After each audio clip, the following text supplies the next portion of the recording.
Dios los bendiga, bienvenidos a la lección número 6 del curso de Hermenéutica y Exégesis del Instituto Bíblico Pentecostal Virtual.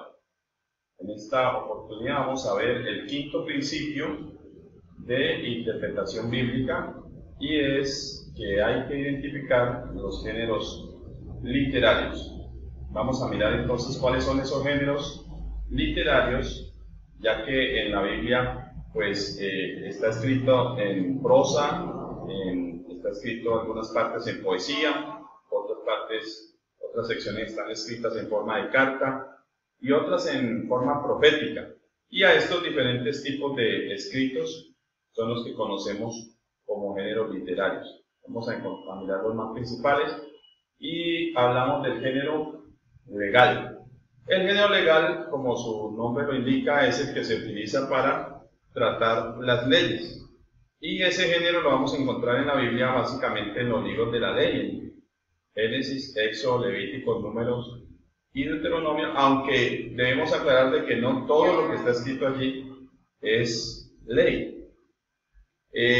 También el género legal lo podemos dividir o encontrar dos tipos de género legal. Uno es apodictiva y otra es causística. El género legal apodictiva es cuando no admite discusión ni diferente interpretación. Es decir, cuando el texto se debe interpretar sin ninguna condición. Mientras que la causística sí hay que tener en cuenta algunas condiciones para poder aplicar esa ley. Número 2, tenemos el género histórico-narrativo. Y el género histórico-narrativo es el que se utiliza para escribir, para narrar, para contar eventos, historias, leyendas, etc.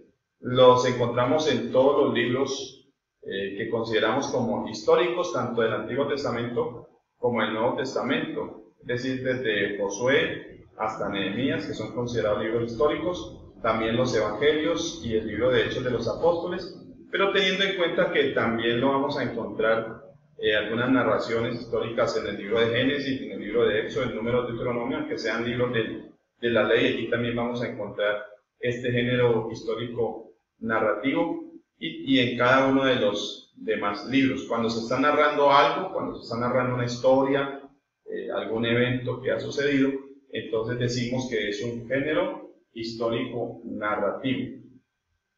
También vamos a encontrar el género poético.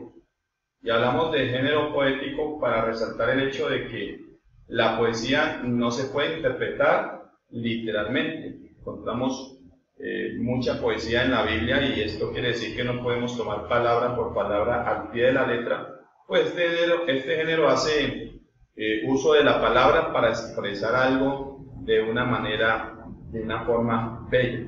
La poesía pues tiene sus propios giros de tal manera que puede utilizar los elementos de la oración en un orden diferente al tradicional, o emplear las palabras en un sentido diferente al que normalmente tienen. La poesía la encontramos a través de toda la Biblia, pero podemos apreciarla más fácilmente en los libros poéticos sapienciales como Job, Proverbios, Salmos, Eclesiastés, Cantar de los Cantares, Lamentaciones, y en la gran mayoría de los libros proféticos también. Pero esto no quiere decir que la profecía está limitada a estos libros, pues encontramos también poesía en otros libros como Génesis, el capítulo 49, en Éxodo, el capítulo 15, también encontramos poesía, en Lucas, el capítulo 1 y el versículo 46, en 1 Timoteo 3:16, indiscutiblemente grande es el misterio de la piedad, Dios fue manifestado en carne. Esta es otra poesía también que vamos a encontrar este género, a pesar de que está en una de las cartas del apóstol Pablo. Cuarto género, el género sapiencial. El género sapiencial pues es el género de la sabiduría. Lo encontramos básicamente en los libros de Job, en Proverbios y en Eclesiastés, aunque también encontramos trozos sapienciales en otros libros como en Génesis, especialmente cuando se habla de José. En Daniel también encontramos este género sapiencial, en Primera de Reyes, cuando se menciona a Salomón. El libro de Proverbios pues es una compilación de máximas y refranes, de dichos que tienen el propósito de instruir en cuanto al comportamiento humano en diferentes situaciones, ya sea en un banquete o en una conversación, ya sea en un encuentro, en una reunión, y ya sea tratar temas, incluso el trato con la mujer extraña, temas de sabiduría, etc.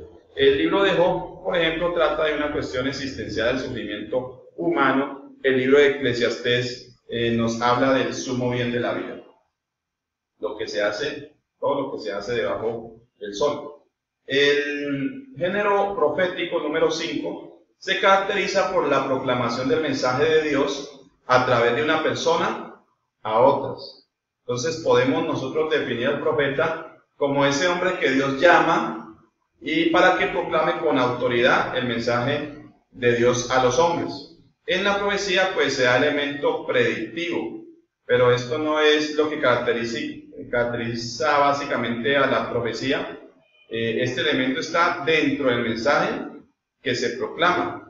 El profeta proclama con autoridad la palabra de Dios, consciente de su llamado, de la prudencia de su mensaje. Por eso usa la fórmula profética, así dice el Señor. El profeta entonces cuando habla esto de forma profética se escriben o se llaman los oráculos. Su mensaje se compone esencialmente de dos partes, denuncia y anuncio. El profeta denuncia el pecado y no importa quién sea, incluso puede ser ante un rey, y anuncia el castigo, aunque hay que tener en cuenta que también el profeta invita al denunciado a buscar a Dios para ser perdonado. Entonces vamos a encontrar este género profético pues en todos los profetas mayores y los 12 profetas menores, que son libros proféticos. Entonces aquí tenemos como los elementos de ese género profético: predicción, denuncio, el anuncio y la invitación, como esos elementos que tiene toda profecía. Número 6, el género apocalíptico. El género apocalíptico pues se caracteriza por el uso de símbolos, números, dualismos y su énfasis en la escatología, es decir, en cuanto a las cosas que van a suceder al final de los tiempos. Se escribe en una época de crisis para la fe. En el Antiguo Testamento pues encontramos el libro de Daniel como apocalíptico, y en el Nuevo Testamento encontramos el libro de Apocalipsis de Juan.